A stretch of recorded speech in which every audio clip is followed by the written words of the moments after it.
Is everybody coming in? Everybody's coming in. All right. The Welcome, webinar is welcome. starting. Hi, guys. I think business is slow is kind of not necessarily just unique to aviation. It's probably a Yeah. lot of non-essential businesses have been affected. So, but our little group, our little niche is aviation. So I'm kind of excited to talk about it. I'm nervous to talk about it. Uh, Yeah. I didn't really want to touch this subject with a 10-foot pole, really, because I'm not a medical expert. I'm not a politician.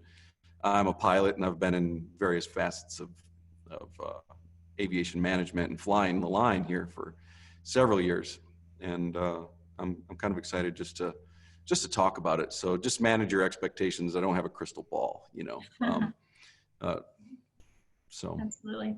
All right. So we're at 5 after. I think we've got everybody in. So welcome to the webinar, COVID-19 in Your Pilot Career, hosted by Epic Helicopters and presented by Ian Robinson, Epic's Chief Instructor Pilot. My name is Leah, and I'm part of our enrollment team here at Epic. Epic provides rotor and fixed wing flight training, tours, charter, and sales. Located at Fort Worth Meacham Airport, Epic has been providing initial, recurrent, and advanced flight training for almost 15 years. I see we have a lot of former students joining us today, so we're really glad you're here. Welcome. A few housekeeping rules before we get started. Everybody's on mute. You're welcome to leave questions throughout the webinar in the chat window for Q&A at the end of the webinar. For any questions regarding flight training, we'd love to connect after, and you will receive an email with our contact info as well as bonus material Ian will share with you today. I'm excited to introduce Ian. He is able to provide a holistic approach with his extensive background and involvement in the rotor and fixed wing sectors. Ian is an Embry-Riddle graduate with almost 10,000 flight hours in airplanes and helicopters. His experience ranges from overseas contract pilot, tour pilot in Hawaii, medevac, and recent captain for Trans-State Airlines. So, Ian, you've been elbows deep in the industry for quite some time, nearly in every sector: helicopter, EMS, flying in Afghanistan, corporate VIP, flight instructing, and then now, working as a chief instructor here at Epic, all the way from an airline captain. Could you shine some light on us for what's going on, or what was going on in the industry prior to COVID-19? Yeah, so I've worked so many different jobs because I've had a career bucket list. When I started this industry, I thought, man, I have ADD and I'd like to probably work in just about all the sectors as much as I possibly can in the first half of my career so that I can pick one that I like the best for the second and the last half of my career. That was my initial plan. Anyways, so I think it's really important to know what was going on with the industry pre-COVID-19. So about 2 months ago, the industry was booming. And the industry, I mean the whole entire industry: rotor side, fixed wing side, airlines. And I think that the major airline pilot job really drives the rest of the industry because it's one of the most highly sought after positions in aviation, financially speaking. There was a lot of contributing factors to the growth of that major airline. So, you have local oil production driving the price per barrel down. You've got increase in performance of the turbofan engine. You've got population growth globally. And you also have social media that has been kind of really affecting things a lot. Fear of missing out, FOMO on Instagram, everybody trying to get their picture with Skull Rock out in California, or at that one, what's that famous hike in Norway with the rock sticking out, and you got the solo traveler there. I mean, everybody wants to copy that. And so it really has inspired a lot of traveling. There's just YouTube channels and social media channels dedicated to showing how much better their life is than everybody else's life, and everybody trying to one up each other. And it's really driven up just travel, just leisurely travel. So And if you look at the major airlines, the hiring is always in waves. It comes cyclical because they hire, there's a demand, and then the major airline will hire for that demand as fast as they can to fill it. And then those major airline pilots, they don't move because they're making a lot of money. And they make a lot of money because the business model of the airplane, they can carry from 50 passengers to 2, 3, 4, 500 passengers on a major airline. So the profit margin is much larger than all of the rest of the sectors in the industry. And you know, those pilots don't move because when you're making 200,000, 300,000, 400,000. I know one Delta pilot who made $1 million last year, $1 million, because the pilot shortage was so great that they were able to drop a trip and change their vacation out and then pick up other trips for 300% because there wasn't enough other pilots to cover it. And so they don't move, and unless they're forced to move. And scheduled retirements were coming in because at age 65, you're regulated and you can't fly an airliner anymore after age 65. First class medical expires. So if you were looking at like, if you look at the pilot demand over the next 10 years, I mean, you're looking at 100,000 plus pilots who, a demand for pilots.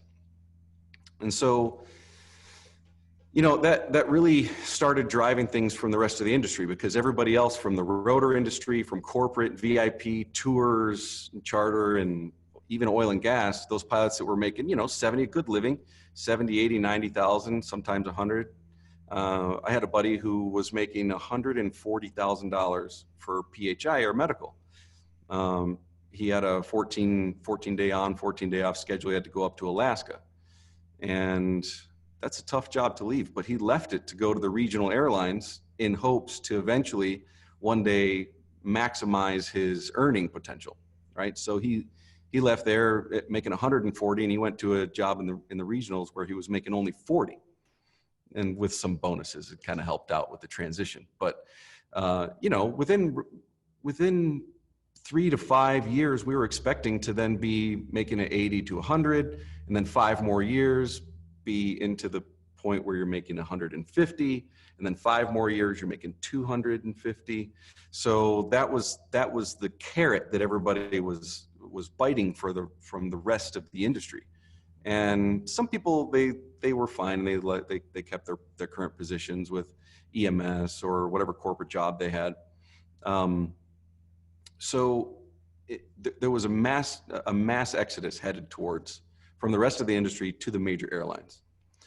And then, you know, COVID-19 hit March 1st, right? And even if, you know, so there's a lot of factors that affect the decrease in travel, right? I mean, these are facts. I'm not a politician. I'm not a medical expert, but some not only just fear involved, but they literally restricted travel to some of the most highly traveled places. All of Europe was pretty much locked down. China, Iran, not a lot of people going to Iran, but still that was one of the places that first came with the travel, and those travel restrictions are still in place. So I don't know. I don't think anybody knows exactly when to a date. I know that they project, and they in the media or whatever source you listen to will say, well, on such and such date, this ban will be lifted, but then it gets pushed back. And so I just have stopped completely paying attention to it. But you have facts, you know, facts you can look at. If you look at the TSA, Transportation Security Administration, they actually track how many passengers are going through the TSA checkpoints nationwide, right? So if you look back in March, back in the beginning of March, you're seeing numbers that are consistent with last year's numbers. You know, a couple of million people going through the security checkpoints every single day, right? And then sometime mid-March, when this pandemic came out, and they restricted those locations to travel to, we lost about 2 million plus travelers per day, right? So, and you're seeing here now, yesterday I took this little screenshot, and you can kind of see the trend here. And there is a gradual uptrend in the total amount of travelers. Still, it's nowhere near where the travelers per day were last year. We're still 2 million short, but there's starting to be a trickle effect. And you know, some airlines, JetBlue and Lufthansa now, is they're starting to get people to fly, but they're requiring them to wear face masks on the plane. As far as government restrictions, I don't know right now exactly what's going on with, you know, with the big question is when does things get back to normal, right? So I don't know if it's going to be an immediate, just direct return back, right? So they'll probably let people back in with a restriction, like a certain percentage of volume of travelers will be allowed per plane, right? So just to maintain that social distance that everybody is kind of facing. So that was pre-COVID, and that was literally like COVID. This is the immediate effects of those travel bans, and then probably a compilation of effects of media, of, you know, the fear. A lot of travelers, they're worried about their finances, and so the economical security and their potential earning, their future earning potential is uncertain. So they're not, and it's not essential travel if it's just for a vacation to get that Instagram picture. So I think, and this is just strictly an opinion, I think that travel it's not gonna be as an immediate abrupt comeback as the fall off was. So, you know, that's basically how I think things are going to happen, you know, because the return, you know, it may be on a V curve, right? Well, all pandemics in the history of our civilization so far, there's been a fall off, a drastic decrease, followed by a return. And in this case, the return may not be linear. It may have a lot of influences based on what kind of medical developments come out, profit margins based on price of oil. I mean, the bounce back may be variable, and I can't speak to those variables. So this webinar is going to be kind of geared toward what can you do during the lull while you're waiting for the opportunity to return. What can you do to make yourself more competitive, right? I mean, because this was crazy what happened. I mean, I was working as an airline captain for Trans-States Airlines, and on March 1st, they sent out a company memo that said, Trans-States is a United Express contractor, right? So the 50 passenger, the small puddle jumpers, those those tiny little aircraft that we were flying around, the hub and spoke. We were the spoke of the United Express contract. But on March 1st, they sent out a memo. Trans-States Airlines is ceasing operations, closing their doors, because the economy was so good they couldn't hold on to pilots, and because all the major airlines were hiring all of their pilots, they were having to cancel flights because there was such a shortage. And they said they were going to have to close down operations because there wasn't enough pilots to support the demand and support the contract for United. And that was on March 1st. And they were going to close the doors by New Year's Eve of 2020 was the plan. And so we were all kind of, we were happy, we were nervous because we were losing our immediate jobs, but we were happy because that means the economy is good and things are rolling and we're going to be able to move on to a bigger, higher paying airline job. And then 2 weeks later, March 15th, we got another memo, and it said, due to the pandemic, the economy is so bad, we've accelerated that shutdown date till the end of the month. So by April 1st, they went from New Year's Eve, they bumped it up to April 1st because there wasn't enough flying. They had too many pilots. And so it was quite a big scare. And I had right at that time, so I'm kind of diversified, right? So I fly helicopter. I got more helicopter time than airplane time by 9 times more. And so I just called my old buddy. I never burned a bridge, and I called my old buddies back in medevac, and I just said,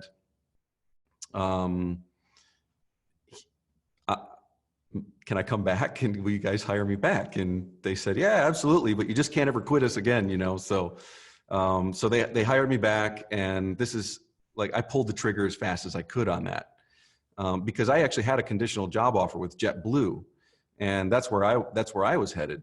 And they canceled their March 18th class. So on March 15th, I found out that my company was closing, and then my March 18th new hire class date starting at JetBlue was canceled indefinitely. And that's when I called medevac. I said, I don't know how long this is going to take. Who knows anything? Just let me pull the trigger and secure a job with an essential provider. And that was how I protected myself. And so they hired me back. I'm friends with the recruiter, and I was calling him a couple of days later and sorting out the new hire paperwork and everything. And he said, wow, you really called it a good time, because within the last 48 hours, we've had more applications to this company than we can even count. So that was that I was kind of happy that I had called and got myself a seat before the musical chair game stopped. So the airlines for now, there is some companies that are furloughing. There's some companies that are closing down. You've got Trans-States, they've closed down on April 1st, obviously. Compass Airlines, they're actually owned by the same bank, Trans-States Holdings. They own GoJet, Trans-States, and Compass. So Compass closed down. So 2 of the 3 of that holding company, Compass closed April 7th. That was their last day. And the rest of the major airlines and the low-cost carriers like Spirit, JetBlue, everybody is receiving financial assistance from the government. And that's through the CARES Act. And the CARES Act stands for Corona Aid Relief Economic Security Act. And basically the rules of that, pretty simple. We're going to give you multiple millions of dollars so that you don't furlough and lay off employees in the wake of this coronavirus. So you have, the rule is, we're going to give you all these millions of dollars, but you have to maintain your employment levels within 10% of pre-COVID numbers. So if you had 100 employees, you have to have a minimum of 90 in order to, otherwise they cut off the money.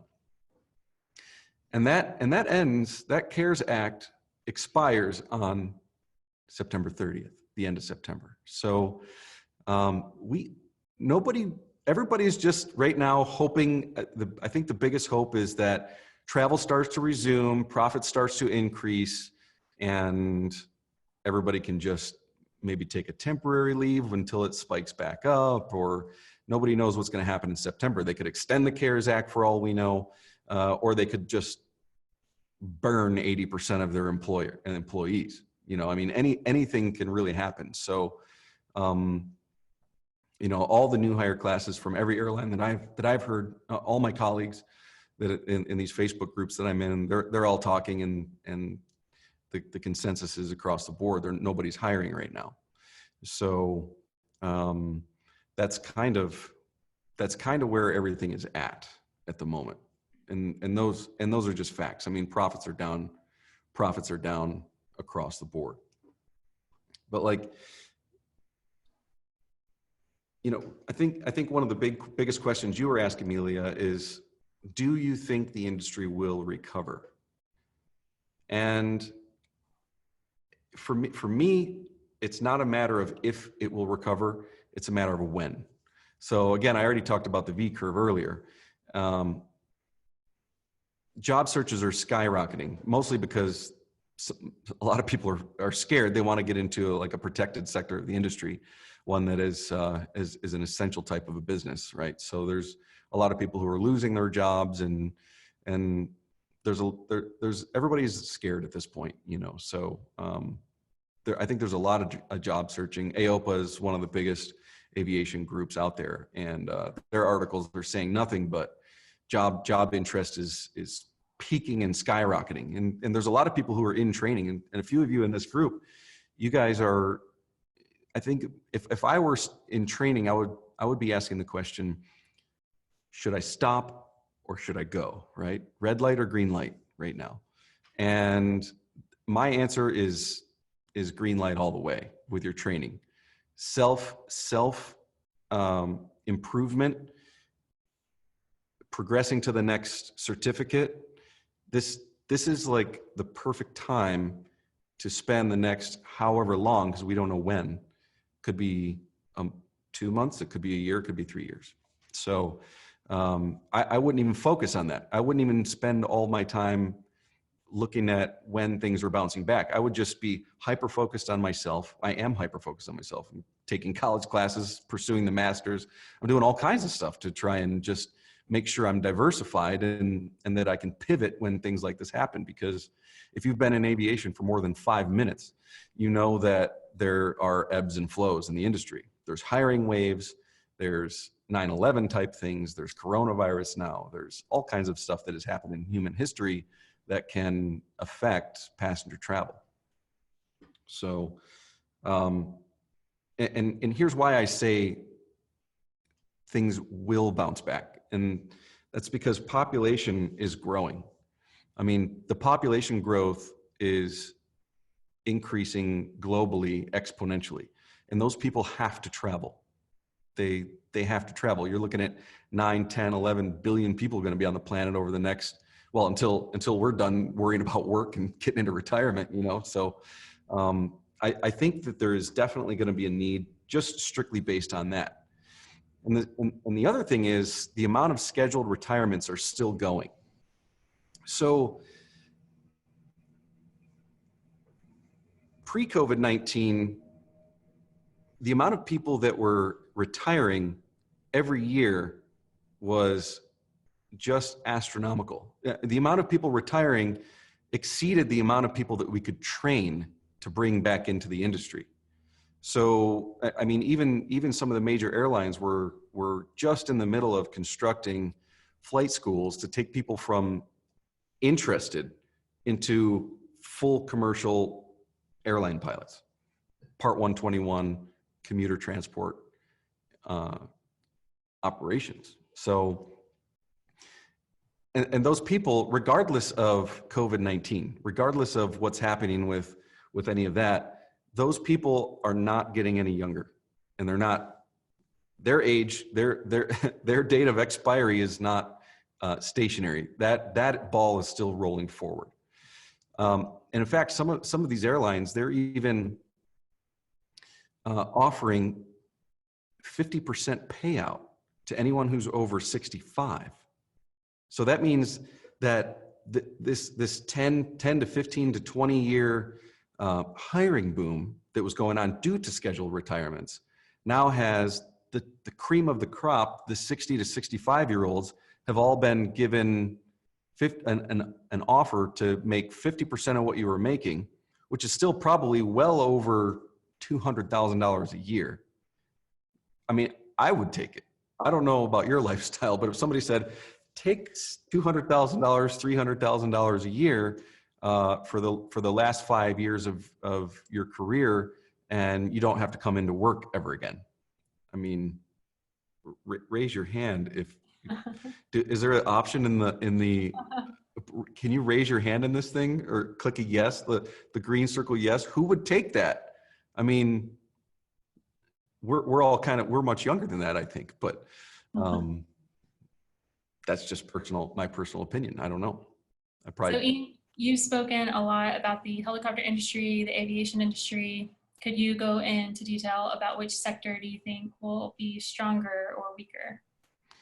Yeah, so I think that we can look at, let's just look at every sector. How does that sound? We have time, right? We're 30 minutes in. We can do this for 15 more minutes here. So furloughed pilots, anybody who's furloughed, they're always the first ones guaranteed to come back, right? So if you were laid off or furloughed, but you still have a job at that company, those are going to be the first ones to come back. And when they do come back, there's going to be a huge need for instructors, right? And instructing, I think, has really kept me diversified through my entire career. You know, I love teaching. It's my favorite thing. I mean, I like flying too, but helping people and flying with people, and not just at the private and instrument and commercial levels, but taking private pilot aircraft owners, working inside of Part 135 operations and teaching, you know, training the Customs and Border Protection pilots. It's the most rewarding thing. So from my perspective, and a lot of people hated it because it didn't pay a lot when you were younger, and you just kind of had to do that to build time and stuff like that. But these major airline pilots, all the Part 135 pilots who are not flying, the corporate pilots, they all need somebody to come back in and check them out. So I think you're going to see, first of all, the furloughed pilots offer their jobs back. Second, there's going to be a massive spike in instructor hiring and high-level instructor hiring. So, you know, if you have a CFI or your certified flight instructor certificate and you let that thing lapse and you have a lot of commercial experience, you may want to try and get that reinstated. That's what I would be doing if, heaven forbid, I ever accidentally let that lapse. You also have a lot of parked planes out there, right? So I think there's going to be a really high, there's a demand for pilot mechanics right now across the board. Helicopters, fixed wing, there's a need for mechanics, AMP, airframe and power plant mechanics. And, you know, these major airlines are parked out on the taxiways, the runways. And do you know how much weight is on those wheels, those rubber wheels? They have to be rotated every few days. You know, the amount of fuel that they have in those tanks to keep moisture and different things like that out, they have to be, I mean, there's so much maintenance, run-ups, constantly regular routine maintenance going on these things. So there's going to be a big spike in mechanics. And then I think the next thing to bounce back is going to be private travel, private, corporate, VIP travel. Specifically by the wealthy, because right now there's nowhere for them to go, right? I mean, you have Lowe's, you have Home Depot. Where else can you go? Lowe's, and you can go to Home Depot, a couple of doctor's offices, but, you know, drive-through restaurants. You can't fly to any of these places. I do have a few private clients who are in the critical care business. So I have one particular client. He has an A-Star helicopter. It's a $3.5 million 6-place helicopter, and he owns a series of medical offices across the country. So he flies all around. So I'm constantly training him and flying with him and making sure he's as safe as he can be. So, but when you get somebody who's into like construction, or they own water treatment plants or something like that, and they have to get around to their normal business operations. They want to go visit family. They want to take a vacation once vacationing opens back up. And there was a poll by Raven. You guys should write this down. Well, actually, we'll send an email at the end. I'll put this link in there. Raven Career Preparation. They did a whole poll, and I think like over 70% of people said within the next 30 days, they'd be willing to travel to the Caribbean to some facet, right? So the travel need will be, I want a vacation. Who here doesn't want to go to a tropical destination right now? I think we're all dying to. And if we had the money in our own aircraft and our own helicopters to do it, I mean, if I had the cash, I would be doing that over flying on a major airline. If those were the two options. I'm talking immediately after COVID-19, right? And then I'd probably just be like, okay, well, I'll just take the normal airline because, I can meet a few friends along the way, maybe, so I'm just kind of an extrovert. That's just my personality. So, and then I think you'll see tours and airlines, tours meaning tours in Hawaii, tours in Vegas, along the coast of Florida and North Carolina. And there's a few tour operators out there. I think that they will be coming back a little slower than everybody else because of the social distancing. And again, that could all be affected by somebody could figure out a cure to this thing, and then nobody's scared of it at all. And then I could be just completely wrong and everything bounced back, exactly at the same time, as fast as it fell off. So really, who knows? So, and another interesting thing about the airlines is it's not just the airline, cargo has actually increased quite a bit. So, and the reason why is because a lot of the cargo that originally goes on the belly, in the belly of these passenger carrying airplanes, from here to China, for example, those airplanes are not flying there anymore. So they got to put that cargo somewhere else. And that's on the cargo operators. That's Atlas, Southern, FedEx, UPS, all the major, Kalita, these type of airlines are still hiring. They're still hiring right now. I know a grip of the Trans-States pilots who when we were all, what would you call that? Laid off, let go, the company quit. A majority of them went to cargo. They went to Atlas and Southern, and the Queen of the Sky, the 747, 777s, and the 73s locally. So that is happening. And I just think that will be kind of the pace. Can you think of any other sectors? Do you have any other questions? If you guys want to leave questions in the, if I didn't cover your industry, write that in the questions there. I'll take a look at it when we're finished and give you my 2 cents closer to the end. So, yeah. So Ian, do you want to go in a little more detail on preparation that, we can do right now to be ahead of the competition? Yeah, sure. In fact, I wrote a few things down. Don't go crazy with your notes. Just sit back, relax, guys, because I'm going to email you. I'm going to email you a post follow-up email with all kinds of stuff that's out there. I'll just tell you about them now, and then you can just click the link, make it easy for you in the end of this. The first thing to do, if you're a private pilot or commercial or anything pre-CFI, you should be working on the next rating. That is your task. That's what I would be doing. I would be getting my written exams out of the way, and I would be trying to get all of the aeronautical knowledge and ground school completely under my belt and completely knocked out. This serves twofold purposes. It prepares you for the next certificate or rating, but it also increases your bang for your buck when you do return fly.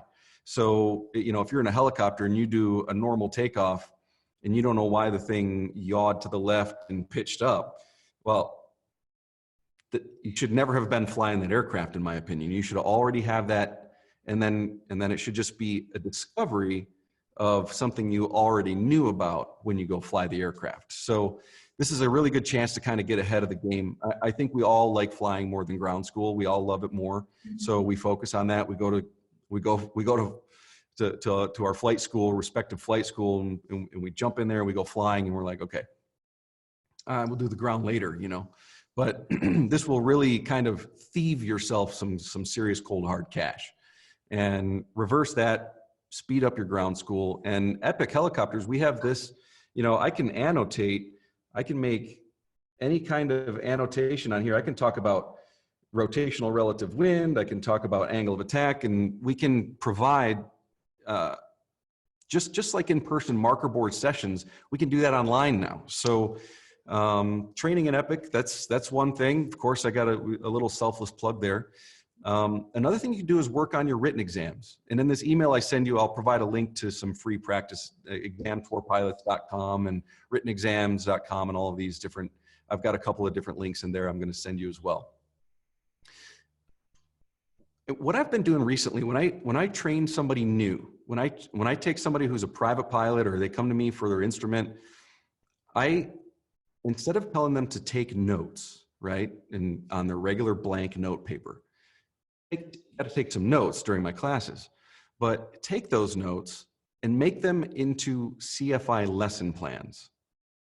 So if you're a private pilot and you're working on your solo, for example, and your next lesson is going to be Class Bravo airspace, for example, I don't know, wherever you're at, you go to your flight school, you receive your lesson on Class Bravo airspace, you take your notes, then go home and turn those notes into a lesson plan format presentation.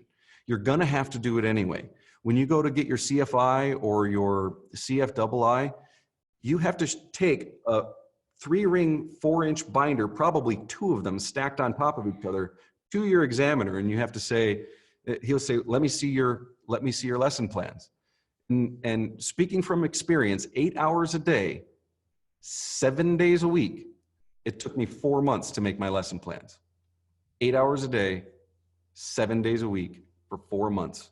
And I built all of my lesson plans that I've been teaching from for the last 15 years. Of course, I make updates and revisions and things like that. But gosh, I wish I would have started right when the material was fresh in my mind, and I could have taken those notes and twisted them into a lesson plan all along the whole entire way. So if you're working on your CFI or if you're working on any rating, you should be doing that all along the way. You now have a 4-month project. You're going to be completely occupied. COVID-19 will come and go, and you're still not going to be even done with that. So that's another thing that I think everybody should be doing. All right. Now, diversification, that has kept me safe, right? So I've been able to just snap my fingers, come back to the helicopter industry. Well, not come back. I've still always been flying helicopters and flying planes, but now exclusively just flying helicopters. And then maybe I'll fly some VIP planes. I don't know. The Embraer jet also gives you a legacy type rating. So maybe I'll get into that in a little bit too. But if I was solely helicopter and I was a tour pilot and my whole industry shut down and I applied to EMS, but I didn't get a job in EMS because I was a little late and a little slow, I would be then trying to get my A&P. I mean, that's what I would be doing. My airframe and power plant mechanic. Written exam, I'm also going to provide links in the email for that written exam. You can start preparing now completely 100% for free. And you can start working on your mechanic certificate. You may not always be turning wrenches for the rest of your career, but this is going to enhance your systems knowledge, and it's going to make you more versatile and show your next employer the out-of-cockpit experience that everybody really, really is requiring so much. At the Heli Expo last year, I met the chief pilot and the director of operations to one of the largest air medical companies in the country. And they approached me and said, monkeys can fly, right? Monkeys can actually fly an airplane. They're not so great at flying helicopters, but they said the biggest desire that they have for their onboarding employees is soft skills. That's the biggest deficit that they've found in new hire employees, the soft skills. And what that means is social intelligence, right? So, you know, if I like that globe that I see sitting on your desk back there, Leah, right? And I walk into your office, do I just run over there and take it? You know, or do I say, hey, that's a pretty nice globe. And then you'd go, oh, I wonder if he wants to buy it. And, you know, and we would have that conversation. I just run in there and yank it. But you'd be surprised on how many people lack the social intelligence skills that will propel them to the upper levels of that company, right? So, you know, management of people, that is there's a science to that, right? And there's all kinds of stuff online. Coursera and Skillshare, those are all places where you can take social intelligence type classes, human management classes. And what I recommend doing is finding what suits your personality, right? I'm going to include this as well in the email. There's a personality test, And on that personality test, you will learn if you're introverted, if you're extroverted. You will learn if you are intuitive or perceptive. And combining all of these different psychological personality type identifiers, this website is pretty cool. It's a free test, and it will populate what things your personality is best suited for work-wise, right? So I took it, and it told me I should get into marketing and management. And I'm like, okay, well, I already kind of do that. So, yay for me, right? But my sister took it. I had her take it. She didn't know what she wanted to do. She's 28 or 29 years old now. She didn't know what she wanted to do with her life. And it said EMS or paramedic would have been good. So now she's going to get into that. And in aviation, I think it's important to know it's not just flying that makes it. There's many cogs to the wheel of aviation. Your personality might be best suited for accounting. It might be best suited for marketing, program development, software development. You might want to be a mechanic. There's just so many things you can do that you can make money, be a part of the system, understand how it works on a deeper level, and then when you return to flying, things go well for you, because what makes you stand out on your resume is not how many flight hours you have.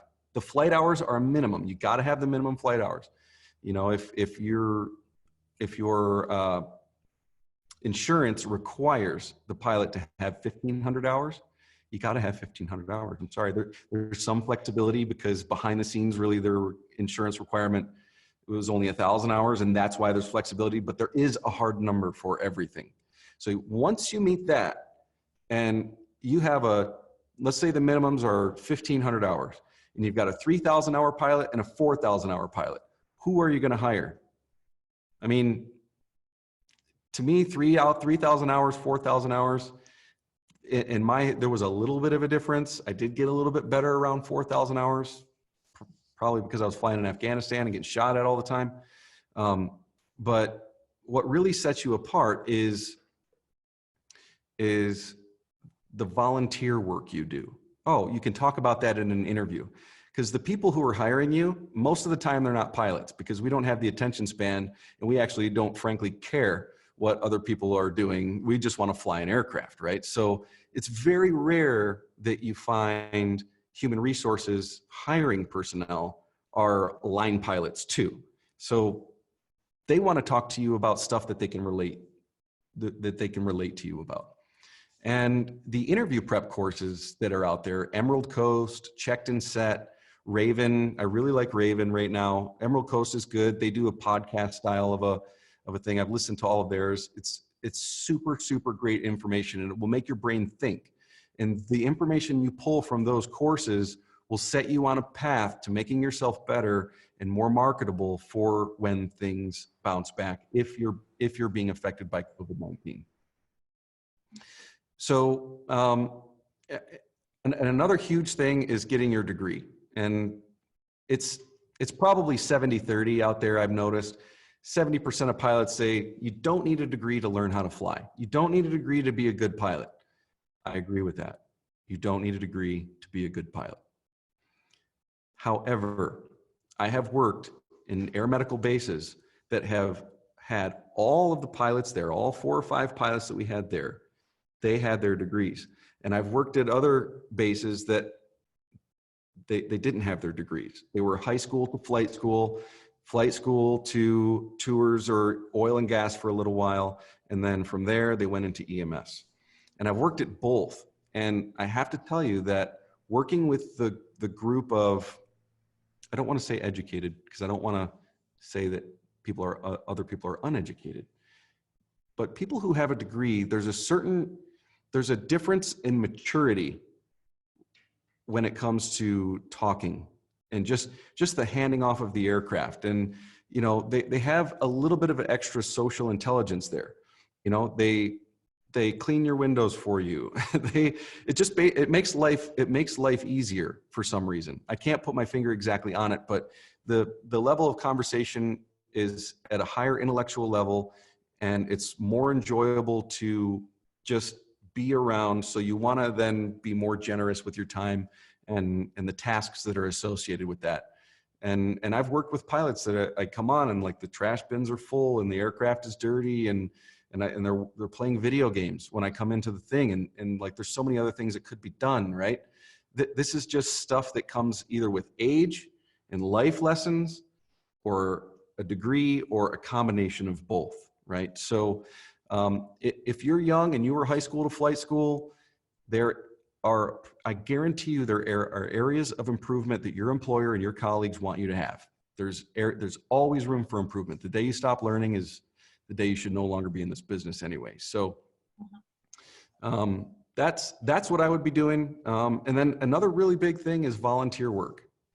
And right now it's tough, but if I had a choice between scrolling on my phone, like how many people died today? Oh, Fox News said this, and or I could go volunteer. Volunteer is going to put you heads and shoulders above the competition.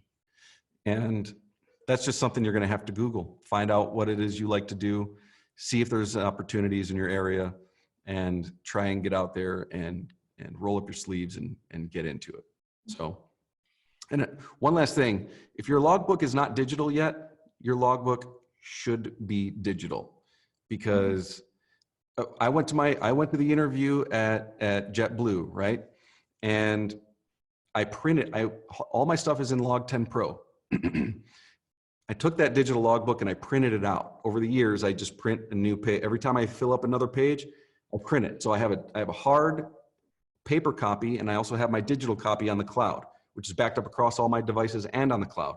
So you will have both. But when you show up for an interview, you should bring your hard copy logbook that the numbers are calculated by a computer. And that's exactly what the logbook reviewer did. He opened up my logbook and he goes, "Oh, this was all calculated by a computer?" "Yeah." He goes, "Oh my gosh, let me flip to the last page. How many times? Oh, okay. How much multi-time do you have? Oh, and this has all been calculated?" He closed it up, he folded it, and he gave it back to me. I didn't even have to leave it on the desk. I didn't even get a chance to walk away. My name is embroidered on it. Looks, pristine, right? Like pat on my back. It was great. But the other guys and girls that were in there were 15 other applicants in the room. And we were all just, they did kind of a cool thing. There was a little hot seat situation where they brought in the chief pilot from Long Beach and the chief pilot from Fort Lauderdale. And we were all just rapid fire questions at them. And, when can we, when does the seniority levels increase? And when can you make captain? And we were asking all these types of questions. And meanwhile, during that, it was just a informal circle of chairs in the safe room. And the logbook reviewing guy walked into the room and was tapping people on the shoulder one at a time. "Come over here." And they go back over the thing, start sweating. And my attention was divided. I was listening to the chief pilots, but I was also trying to see what was going on with that logbook stuff. And they were like, "What does this say? How much is this time? What? Okay, I'm not seeing this add up here." They're trying to figure out which logbook was first. And I didn't have to go. My logbook review was literally 60 seconds. And I thought, like, wow, that was a lot of work for 60 seconds, but it made sense by the end of the day. So that's another thing. If you have nothing else to do, you have a PhD and all you want to do is be a pilot and you have all the social skills in the world and everything like that, make your logbook digital. So that's my last. Thank you for sharing that. And thank you so much for providing insight and sharing your experiences with us today. But we're about 10 till. So I want to give some time for you to answer some questions that we received. I received some questions privately. So I put that in our Google Docs. So if you want to grab those questions and answer a few of those, I think we have time to knock out a few. If we didn't get to your question today, feel free to reach out to us and we'd love to chat with you. So I'll let him get through those questions really quick and then I'll close up. Ooh, can I just pick and choose? Oh, yeah. Oh, all right, let's start with my favorite one here. What is better, a helicopter career or an airline career? Oh, geez. This is the question of the decade, really. What is better? You know, the thing is, with each sector in the industry, within each sector of the industry, there are so many variables. For example, I know a guy who was working in Price, Utah. I don't know, is Brett Reeder in this room? He might be here even watching this. Brett worked in Price, Utah as an EMS pilot. He made, I don't know, $70,000, $80,000, $90,000 a year, whatever it was there, flying an A-Star. He had, I don't know how many kids he had. Brett, if you're in here, comment, how many kids do you have now? 4, 3, 4? He lived in the same neighborhood as the pilot housing. He lived just 2 doors down, got a house right next door. And he was home not only every night, he was home all day. And just imagine you're a super rich guy and you have a house and you have a hangar, and then every once in a while you just go take the helicopter for a little flight. And instead of paying for it, they gave you 80 grand a year and it was all free. I mean, that was Brett's situation, you know, and where I've worked in medevac, I had to drive all the way across the country every time. You know, it took 2 days to drive there, work for 7 days, 2 days to drive back, 3 or 4 days off. And it was a rat race, right? But it was the same job, the same company, you know? So there's just so many variables. You know, if you're in an airline, you're going to be gone 250 hours to 450 or 500 hours a month. And if you look at a normal person's job, 40 hours a week, that's 160 plus hours away from home a month. So you're gone 3, 4, 5, 6 times as much. And at age 37 now, I learned probably one of the most valuable lessons: time is money. So you kind of have to just weigh out what's important to you. If you have family, if you have dogs to take care of all the time, you just may want to choose a different type of a sector, you know. And even in the airline business, if you work for Allegiant, you could potentially be home every single night because they have out and back bases. If you work for Sun Country in Minneapolis, if you want to live in Minneapolis, you are home every single night. You fly out to Cancun and you fly back to Minneapolis and you're done for the day. And you know, that was your job. You're home every single night and you get 16 days off a month. So it's really about just deciding what's best for you. COVID-19, I think, is opening up a lot of eyes. And for me, I'm happy to be coming back to EMS. You know, secretly my company was closing down. My company was closing down, but secretly deep down when I called and I got my job offer back with EMS, I'm like skipping around inside, you know, because I just love rescuing people. That my whole thing as a kid, I wanted to be a doctor, and I wasn't smart enough to be a doctor, and I didn't want to be inside of the same building every single day. So I became a medevac pilot, and I fulfilled that kind of a childhood fantasy, and I'm super excited to get back to it. But there's just so many. If you guys want to send an email to me and you want to talk more about this stuff, I'm happy to. If you have any questions, keep going with that. I just want to kind of get to some of these other questions. I've got 4 minutes. Is EMS the safest industry to get into right now? Well, cargo is safe. I mean, I wouldn't say it's safer or less safe than EMS. And by the way, EMS has fixed wing and rotorcraft. So that might be something to look at. You have you know, the cargo business is really increasing. I think corporate is going to be coming back, like I said. So as far as the safest, I mean, I can't really answer that 100%. Right now, it feels pretty safe, but heck, tomorrow they could invent that pilotless drone thing that comes and rescues people. So, I mean, who really knows where that's going to go? Let's see. Do you think the FAA will be changing any regulations due to COVID-19? Oh, well, yesterday they already have. So yesterday the FAA put out a new regulation. I'll find it and I'll put it in that email as well. In fact, Leah, will you remind me? Will you make a note somewhere because I don't have that in the email now, but yeah, just make that red. Okay, cool. The FAA has come out with a extension for your currency, And I don't want to speak to the whole thing, but I know that if your currency was due to expire this month, they're giving you an additional frame of time to go ahead and act as pilot in command and exercise your duties as a pilot, as long as you've flown a certain amount of hours within the preceding 12 months. So if you needed that Part 6156 flight review or 57 instrument proficiency or any of those things, there's an extension. I know it's not forever, but it's they give you a 2-3 extra months as long as you feel like you can safely fly the aircraft. And that's based on other recency stuff. Let's see. What other question do we have here? We probably have time for about 1 or 2 more. Let's see.